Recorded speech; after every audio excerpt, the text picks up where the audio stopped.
Bismillahirrahmanirrahim. Innal hamdalillah nahmaduhu wa nasta'inuhu wa nastaghfiruh wa na'udzu billahi min syururi anfusina wa min sayyiati a'malina. Man yahdihillahu fala mudhillalah wa man yudlil fala hadiyalah. Asyhadu alla ilaha illallah wahdahu la syarikalah wa asyhadu anna Muhammadan abduhu wa rasuluhu la nabiyya ba'da. Rabbi shrahli sadri wa yassirli amri wahlul 'uqdatam min lisani yafqahu qawli. Untuk seluruh ananda-ananda yang hadir dalam pertemuan ini, Ustadz ucapkan sebuah salam buat kalian, salam keselamatan, salam keberkahan, yaitu Assalamualaikum warahmatullahi wabarakatuh. Ya. Alhamdulillah, Allahumma sholli ala Muhammad wa ala ali Muhammad. Pada kesempatan kali ini, ya, Ustadz Rizky kembali lagi menjumpai anak-anak. Dan hari ini Ustadz Rizky akan melanjutkan kisah yang selanjutnya, yaitu kisah dari Nabi Muhammad Sallallahu Alaihi Wasallam. Kisah nomor 25, ya. Ustadz masih menggunakan buku yang sama. Ya, buku yang Ustadz pegang ini namanya, judul bukunya Kisah-Kisah Nubuat dari Nabi Shallallahu Alaihi Wasallam, berdasarkan riwayat-riwayat sahih dan diperkaya dengan hikmah di baliknya. Ini Ustadz masih pakai ini. Kalau di dalam bukunya kisahnya nomor 25. Nah, kisahnya adalah kisah sapi dan serigala yang berbicara. Nah, kisahnya unik sekali. Dari judulnya saja sudah unik. Sapi dan serigala yang bisa berbicara. Oh, bagaimana ya kisahnya ya? Nah, makanya anak-anak dengarkan baik-baik. Ustadz Rizky akan menyampaikan kisahnya. Anak-anak yang dirahmati Allah Subhanahu wa Ta'ala, nah, ketika kita mendengarkan sebuah hadis, maka wajib hukumnya bagi kita untuk bisa beriman kepada hadis-hadis tersebut, ya, apalagi hadisnya sahih. Ustadz ingatkan lagi bahwa kita sebagai umat muslim, kita diajarkan setidaknya, ya, untuk belajar tentang iman, ya. Iman dalam arti sederhana adalah mempercayai. Kita diajarkan untuk beriman kepada 6 hal. Ya, iman yang pertama adalah iman kepada Allah Subhanahu wa Ta'ala. Iman yang kedua adalah iman kepada para malaikat. Iman yang ketiga adalah iman kepada kitab-kitab Allah. Yang keempat adalah iman kepada para rasul Allah. Yang kelima, iman kepada hari kiamat. Dan yang keenam adalah iman kepada qada dan qadar atau takdir Allah. Nah, kisah ini berkaitan dengan iman yang keempat, yaitu iman kepada para rasul. Karena kisah ini yang menceritakan adalah Nabi Muhammad Sallallahu Alaihi Wasallam. Jadi waktu itu ceritanya Nabi Muhammad Sallallahu Alaihi Wasallam, ya, sudah selesai melaksanakan sholat subuh. Nah, waktu itu Nabi Muhammad Shallallahu Alaihi Wasallam sudah selesai melaksanakan sholat subuh. Lalu Nabi Muhammad menceritakan kisah ini kepada para jamaah. Nah, kisah yang beliau sampaikan kalimatnya singkat, padat, dan jelas. Ya. Nah, waktu itu beliau menceritakan bahwa Ustadz buat panjang ya ceritanya ya. Supaya anak-anak lebih paham. Ya, ceritanya seperti ini. Nah, suatu ketika ada seorang penggembala, bukan penggembala, mohon maaf, afwan. Lebih tepatnya itu petani, ya, petani. Jadi petani ini sedang menggarap sawah, ya. Kalau anak-anak lihat di pedesaan, di desa-desa itu ada sawah yang digarap masih menggunakan cangkul atau masih menggunakan alat-alat tradisional, ya. Jadi sapi digunakan untuk membajak sawah. Kalau zaman dulu seperti itu. Zaman sekarang juga mungkin masih ada di daerah pedesaan-pedesaan, petani menggarap sawah dengan menggunakan sapi. Jadi sapinya itu nanti diberikan semacam tali, lalu tali itu ada bajaknya ya. Jadi bajak ini tanah ya, bajak ya. Nah, bajaknya itu ditarik pakai sapi. Jadi tanahnya itu sudah sudah terluku atau sudah terolah begitu dengan ditarik oleh sapi itu. Nah, waktu itu seperti itu. Nah,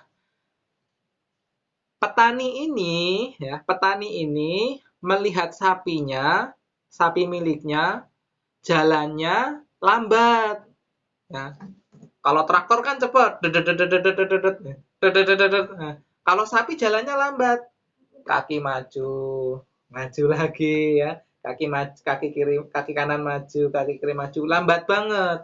Nah, karena petani ini gemes banget melihat kelakuan sapinya kok jalannya lambat sekali.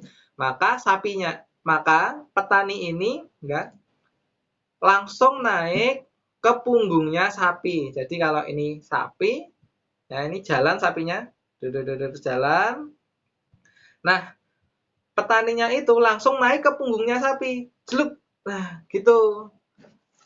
Nah, ketika sapinya punggungnya dinaiki oleh petani tadi, yang terjadi adalah sapinya itu nengok ke belakang. Begitu. Nengok ke belakang sapinya. Terus ketika sapinya nengok ke belakang, sapinya ngomong sama petani. Ya kira-kira seperti ini. Wahai Pak Tani, aku kan sapi. Tugasku menggarap sawah, bukan ditunggangi. Nah, ketika petani itu mendengarkan sapi yang berbicara dengan bahasa manusia, Pak Taninya kaget. Subhanallah, subhanallah, subhanallah. Sapinya bisa berbicara. Begitu ceritanya. Nah, ketika Rasulullah menceritakan hal ini kepada para sahabatnya di masjid setelah sholat subuh, para sahabat itu juga ikut kaget. Subhanallah, Masya Allah bisa bicara. Seperti itu. Nah, itu kisah yang pertama. Rasulullah ada cerita yang lain selain yang cerita yang itu. Nah, cerita yang kedua adalah tentang seekor serigala. Jadi, serigala itu masih masih satu keluarga lah, satu keluarga seperti anjing ya. Jadi anjing, guguk itu sama serigala itu masih satu keluarga, kan bentuknya masih mirip seperti itu. Hanya saja kalau anjing itu kan kebanyakan dirawat atau hidupnya di rumah-rumah penduduk. Kalau serigala kan kebanyakan liar di hutan ya. Ada yang serigala hidupnya di kutub utara, ya masih liar seperti itu dan bentuknya juga rata-rata besar-besar. Walaupun sekarang ada serigala yang ya anjing tapi miripnya kayak serigala dipelihara oleh masyarakat juga ada. Nah, ini serigala ini dalam kisah ini hidupnya bukan di rumah, tapi hidupnya itu di tempat yang terbuka seperti ya semacam kalau zaman dulu masih hutan ya, masih hutan-hutan. Nah, kejadiannya waktu itu ada seseorang yang sedang menggembala kambing. Menggembala kambing ya. Menggembala kambing ya, atau ya kambing. Kalau di anunya memang kambing atau domba. Jadi kambing atau domba gitu. Nah, ini tidak seperti tempat kita, bukan di kota, tapi di tempat yang masih di alam terbuka, jadi seperti di hutan. Jadi penggembala kambing ini menggembalakan kambingnya itu ya di tempat-tempat yang ada rumputnya, seperti padang rumput ya, ya di tempat-tempat yang seperti itu. Nah, qadarullah datanglah seekor serigala.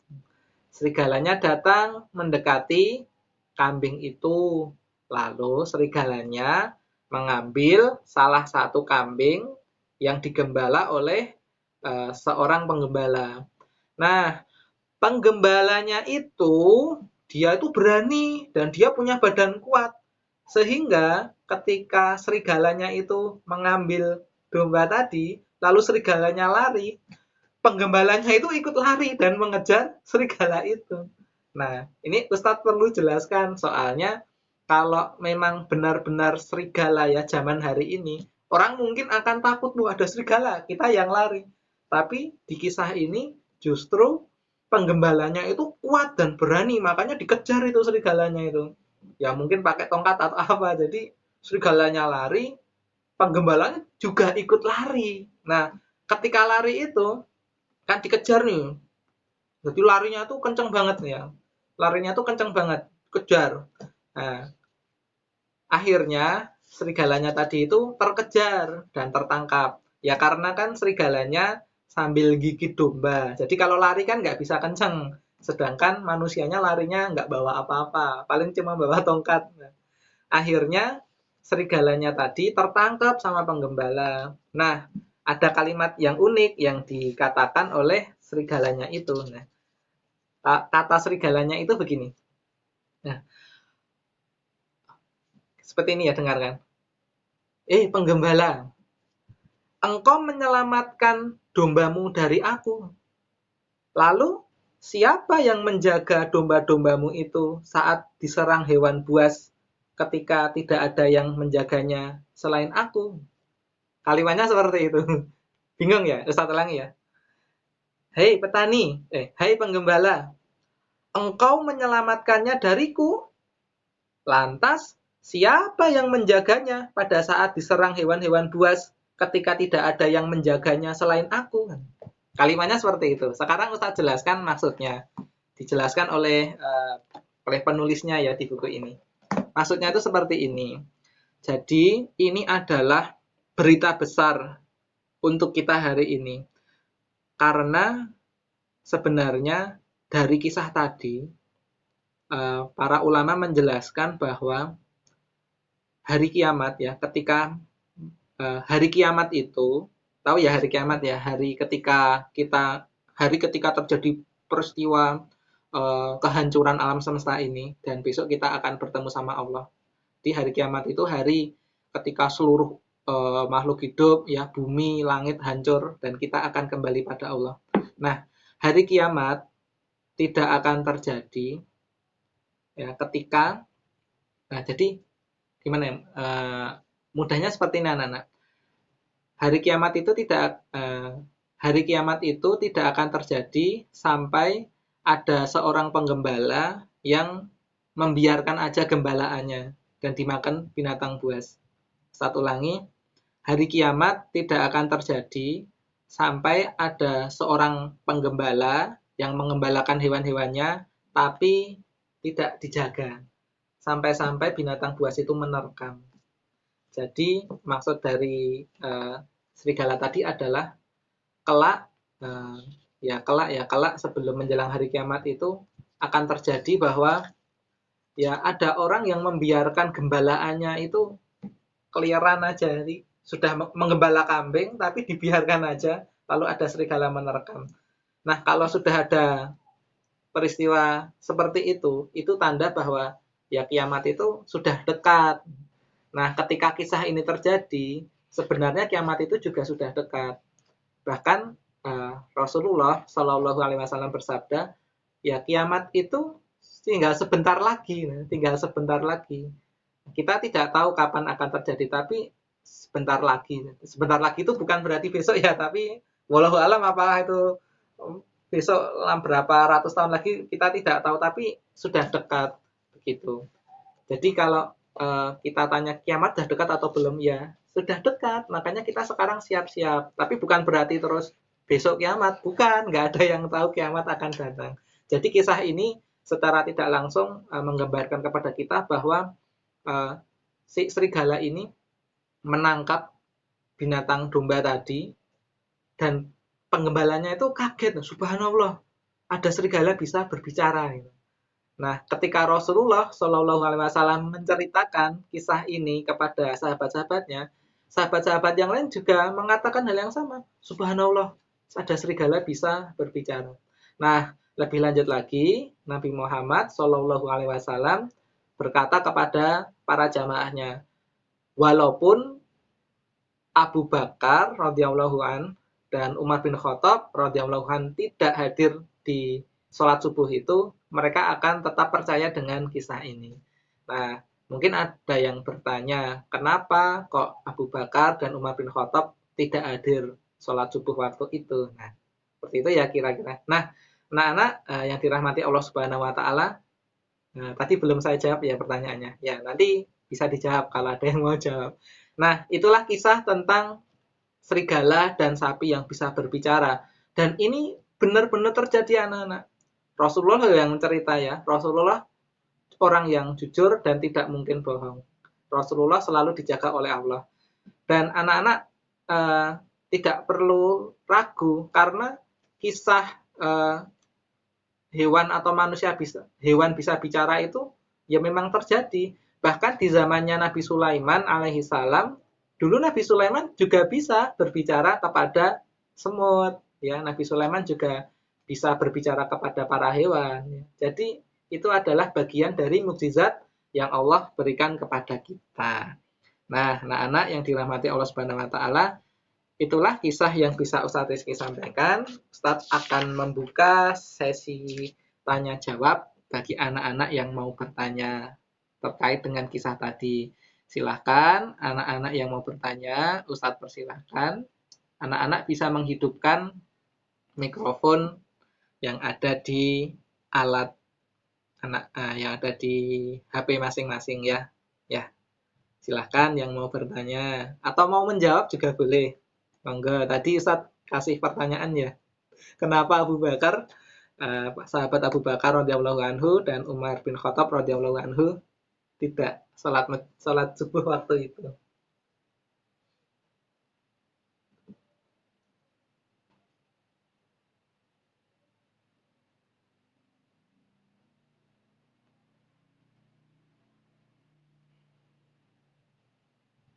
Oh ya, baik. Ustadz yang jawab ini. Kenapa kok sahabat Umar bin Khattab dan Abu Bakar yang sahabat yang sangat hebat kok bisa tidak ada di masjid ya waktu itu? Oh, ada yang angkat tangan. Ustadz lihat tadi ada yang angkat tangan tadi. Ya, silahkan. Dihidupkan dulu mic-nya. Ya, ya Ananda Lala, silahkan.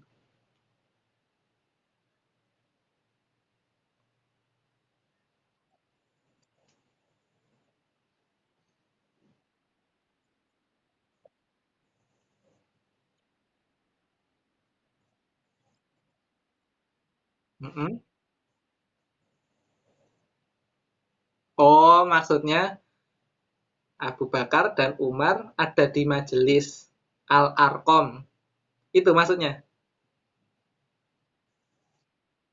Oh gitu, insya Allah. Ye. Jawabannya Ustadz tampung ya. Ada yang lain nggak yang mau jawab? Ustadz hitung 5 hitungan ya. Nanti kalau nggak ada yang jawab, Ustadz jawab kenapa kok Abu Bakar ya khalifah loh itu. Umar ya nanti juga jadi khalifah juga. Kok bisa ya tidak sholat subuh di masjid atau tidak ada di masjid maksudnya. Nah,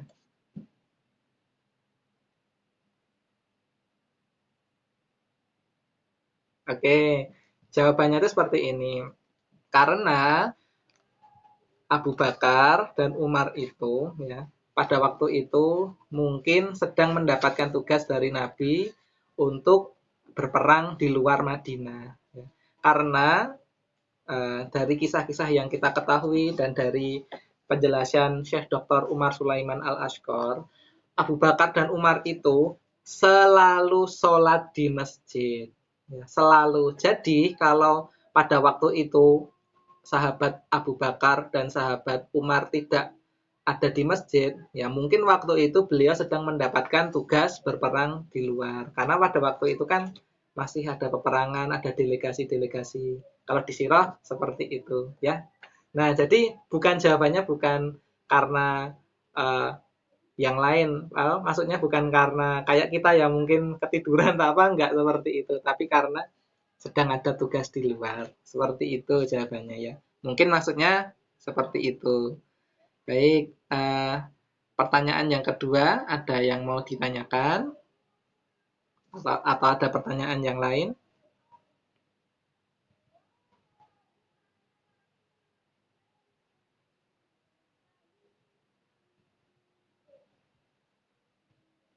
Iya, baik. Kalau tidak ada, Ustadz sampaikan ya hikmah dari kisah tadi. Jadi, hikmah dari kisah tadi adalah Allah Subhanahu wa taala mempunyai kekuasaan, mempunyai mukjizat untuk menunjukkan kepada kita bahwa hewan pun bisa berbicara kalau Allah berkehendak, ya. Sebenarnya di zamannya Nabi Muhammad Shallallahu Alaihi Wasallam juga ada hewan yang berbicara, yaitu unta ya.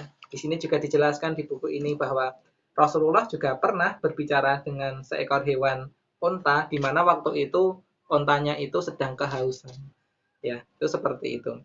Nah, jadi mukjizat-mukjizat seperti itu adalah sebuah bukti kekuasaan yang Allah tunjukkan pada kita. Nah, kalau hari ini anak-anak kita mendapatkan mukjizat yang sama, misalkan contoh ya, ibunya Ustadz itu dulu 2006 waktu terjadi gempa Jogja yang sangat besar, itu ibunya Ustadz masih di dalam rumah dan ini bersembunyi apa namanya, berlindung dari jatuhnya rumah itu dan alhamdulillah ibunya Ustadz masih selamat gitu. Nah, yang lebih luar biasa lagi adalah neneknya Ustadz. Neneknya Ustadz itu di dalam rumah sudah tua ya, sudah 80 tahun. Kalau sekarang sudah meninggal. Itu masih sudah tua banget, jalannya pelan-pelan membawa apa namanya? Membawa beras itu ya pakai nampan besar itu.